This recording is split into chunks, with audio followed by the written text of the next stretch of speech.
I think तब coach भी आपके डिफरेंट थे, कोच तो राहुल द्रविड़ थे ना तब तक। तो when Gautam took over, New Zealand की सीरीज में इन्होंने वो 150 भी बनाया। अब बाकी उस सीरीज की 5 इनिंगें एक्चुअली मिला के 15-20 रन थे, ये फैक्ट है। I think the manner in which he was dismissed, I think उसका भी बट उस सीरीज में तो यार आप रोहित और विराट, चलो मैं उनका मुकाबला नहीं हो सकता, पेडिग्री डिफरेंट है, बट यार सरफराज भी एक ऐसा प्लेयर था जिसमें आप इन्वेस्ट कर रहे थे और आप सीरीज हार के जा रहे थे ऑस्ट्रेलिया, जहां पे हार आपके पीछे भाग रही थी। सो ये भी तो आप देखें। तो मुझे लगता है, और मैं I don't want to say anything यार जो मतलब किसी बच्चे के लिए वो हो, बच्चा ही यार, किसी का ना बच्चा ही है ना सरफराज। मुझे लगता है आपको याद होगा बिगिनिंग ऑफ दिस ईयर जो सिडनी से बातें आई थी कि टीम में ये हो गया, वो हो गया, ऐसा हो गया, वैसा हो गया, और एक बैटिंग कोच था इंडियन टीम का जिसको उसके बाद निकाल दिया गया था, अभिषेक नायर। उस टाइम पे आपको याद होगा कि बहुत लोगों ने सरफराज का नाम भी लिया था। हालांकि ये फैक्ट है कि मैं और आप भी बात कर, मैंने कहा यार मतलब अगर ये कोच और कप्तान के बीच XYZ बात हो रही है और विराट के बीच, तो सरफराज को तो नहीं पता होगी। सरफराज को वो बात पता हो सकती है जो ड्रेसिंग रूम में सबके सामने हुई है ना। कोई ऐसी बातें भी थी। क्या आपको लगता है कि आई डोंट नो वही रीजन है या कुछ और रीजन है, बट आपको लगता है कि नॉन क्रिकेटिंग रीजन में हमेशा कम्युनिकेशन चैनल खोल के रखना चाहिए? उस बच्चे को या उस प्लेयर को बुला के ये कहा जाए कि भाई आपने ये गलत किया है या आप ये गलत कर रहे हो, and we don't expect this.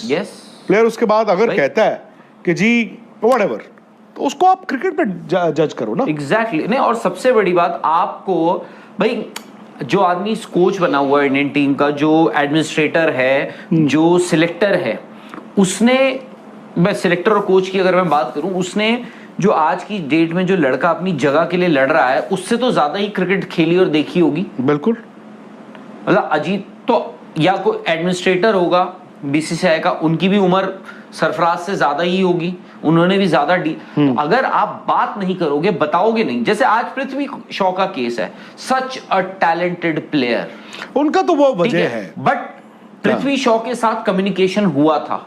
Prithvi Shaw को बहुत बार बताया गया कि यार you are an exceptional talent, ये मत करो, ये करो, वो मत करो, ये करो, बहुत सारी चीजें थी, उनको बताया गया। आई जस्ट होप कि सरफराज के साथ कोई बात करे, उनको बताए तो सही कि क्या नहीं करना है, क्योंकि क्या करना है वो तो वो कर रहे हैं। वो आपने बताया ना अभी उनकी 65 की भाई डोमेस्टिक क्रिकेट में उनकी फर्स्ट क्लास क्रिकेट में एवरेज है, ठीक है। उन्होंने जो आपने उनको डेब्यू सीरीज दी इंग्लैंड के खिलाफ, उन्होंने 50 उसमें लगाए, 100 वो ऑलरेडी मार चुके हैं उस विकेट पे जहां पर ज्यादातर खिलाड़ी आपके फेल हुए थे। उनका 150 था और ऋषभ पंत के 99 थे उस मैच में। तो आई जस्ट होप कि सरफराज से कम्युनिकेशन किया जाए। मैं इसलिए बता रहा हूं कि ये याद रखिए कि उस परिवार से, उस खून से एक और बच्चा है। क्योंकि क्या होता है, अगर आपने क्या किया, आपने सरफराज को टाइपकास्ट कर दिया ना, जो श्रेयस अय्यर के केस में भी हुआ था कि आपने डोमेस्टिक क्रिकेट खिलाया, डोमेस्टिक एज इन इंडिया में आपने खिलाया उनको सब कुछ। यहाँ पे उन्होंने पहला डेब्यू सीरीज आते हैं, न्यूजीलैंड के खिलाफ खेलते हैं, एक मैच जिता देते हैं, उसके बाद आप देखते हो भाई एक मैच उन्होंने ड्रॉ करवाया न्यूजीलैंड के खिलाफ इंडिया में, जो जिसमें रिद्धिमान साहब ही थे, उनकी आखिरी सीरीज हुई थी। बट द मोमेंट आप साउथ अफ्रीका गए, आपने क्या उनको टाइप, यार छोटी बॉल के अगेंस्ट ना कमजोर है साउथ अफ्रीका, ऑस्ट्रेलिया में श्रेयस अय्यर थोड़ी ना खेल लेंगे। अब क्या हुआ, आपने वही चीज सरफराज के लिए भी करी है। सरफराज को आपने कहा कि भाई तुम घरेलू क्रिकेट में ठीक है, डोमेस्टिक क्रिकेट, अरे international cricket is a different ball game. आपने उनको फिर इंटरनेशनल क्रिकेट घर पे खिलाया, वो कर दिया। बट आप जैसे ही बाहर लेकर है, आपने क्या हुआ, आप करुण नायर को लेकर आए। अजीत अगरकर कहते भाई हमें थोड़ा एक ऐसा चाहिए था, एक मैच्योरिटी भी होनी चाहिए, एक एक एक्सपीरियंस भी होना चाहिए। आप 8 साल बाद करुण नायर को लेकर आए, उसके बाद आपने करुण नायर को वहां कुछ मौके दिए, अब आपने करुण नायर को भी कहा जी जाओ, मतलब हमने देख लिया जितना देखना था आपको, अब जयराम जी की, अब आप आगे करो। सरफराज के केस में सरफराज को खुद नहीं पता है कि उनके साथ क्या हुआ है, क्या हो रहा है। वो बंदा अपने बलबूते पे सब कुछ कर रहा है। क्यों कर रहा है वो, क्यों कर रहा है, पागल है? Because he still hopes, harbours वो एम्बिशन कि मैं कम बैक करूंगा, दोबारा करूंगा। वो रन बना रहे हैं। जैसे कि आप जानते हैं कि टीम इंडिया इस वक्त ऑस्ट्रेलिया पहुंच चुकी है, ऑस्ट्रेलिया के साथ वनडे और T20 सीरीज़ खेलने के लिए। और अब तक जो विजुअल्स आए हैं हमारे पास टीम के, विराट कोहली के, रोहित शर्मा के, शुभमन गिल के, वो काफ़ी पॉजिटिव आए हैं। मतलब जैसी बात हो रही थी कि रोहित शर्मा और शुभमन गिल का आपस में कैसा रिलेशन होगा, या विराट कोहली कैसा उनका मतलब रवैया होगा, क्योंकि अचानक से ही रोहित शर्मा को कप्तानी से हटा दिया गया। उसके बाद फिर अचानक से ये बात भी होने लगी कि भाई क्या रोहित शर्मा और विराट कोहली 2027 का वर्ल्ड कप खेलेंगे।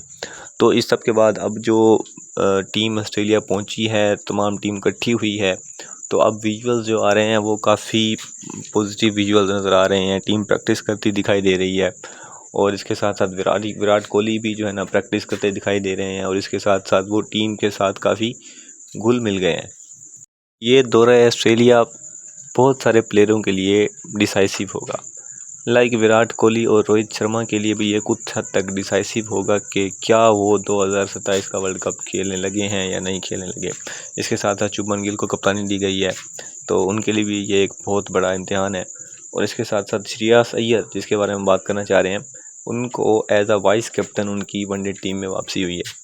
तो ये टूर उनके लिए भी बहुत अहम है। एक तो उनकी टीम में अपनी जगह के लिए एज अ बैट्समैन, और सेकेंडली उनकी लीडरशिप स्किल्स को देखते हुए उनको वाइस कैप्टन अपॉइंट किया गया है। जैसे कि हम सब जानते हैं कि श्रेयस अय्यर IPL में पिछले कई सालों से कप्तानी कर रहे हैं और शानदार कप्तानी कर रहे हैं। लाइक उन्होंने अपनी टीम सबसे पहले दिल्ली कैपिटल्स को फाइनल तक लीड किया, फिर उन्होंने 2024 में KKR को एज अ कैप्टन चैम्पियन बनवाया, और उसके बाद फिर 2025 में उन्होंने जो किंग्स 11 पंजाब को फाइनल तक लीड किया है। क्या ही ज़बरदस्त उनकी परफॉर्मेंस थी एज अ बैट्समैन और एज अ कप्तान।